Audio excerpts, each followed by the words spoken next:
Hi all, ಇದು Saturday evening vlog. ನಾನಿವತ್ತು ಇಲ್ಲಿ ತಿಳಿ ಸಾಂಬಾರು ರೆಡಿಯಾಗಿದೆ. ಅದಕ್ಕೆ ಸೈಡ್ಸ್ ಆಗಿ ಗಸಗಸೆ ಪಾಯಸ ಮತ್ತು ಬಜ್ಜಿ ಮಾಡ್ಕೊಳ್ಳೋಣ ಅಂತ ರೆಡಿ ಮಾಡ್ತಾಯಿದ್ದೀನಿ. ಜಾರ್ಗೆ 5ರಿಂದ 6 ಗೋಡಂಬಿ ಬಾದಾಮಿ, 2 ಸ್ಪೂನ್ ಗಸಗಸೆ ಮತ್ತು 1 ಕಪ್ ಕೊಬ್ಬರಿ, ಇದನ್ನು ಗ್ರೈಂಡ್ ಮಾಡಿಕೊಂಡು ಒಂದು ಪಾತ್ರೆಗೆ ನೀರು ಮತ್ತು ಬೆಲ್ಲನ ಹಾಕ್ಕೊಂಡು ಕರಗಿಸ್ಕೊಂಡು ರುಬ್ಬಿರೋದನ್ನ ಅಲ್ಲಿಗೆ ಹಾಕೋಬೇಕು. ನೆಕ್ಸ್ಟು ಒಂದು ಪಾತ್ರೆಗೆ ನೀರು, ಉಪ್ಪು ಮತ್ತು ಬಜ್ಜಿ ಮೆಣಸಿನ್ಕಾಯಿನ ನೆನೆಯೋಕ್ಕೆ ಬಿಡಬೇಕು.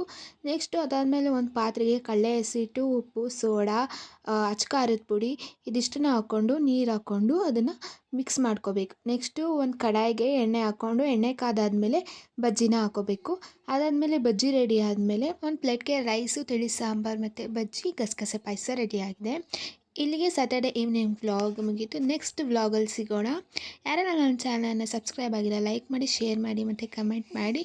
Good night.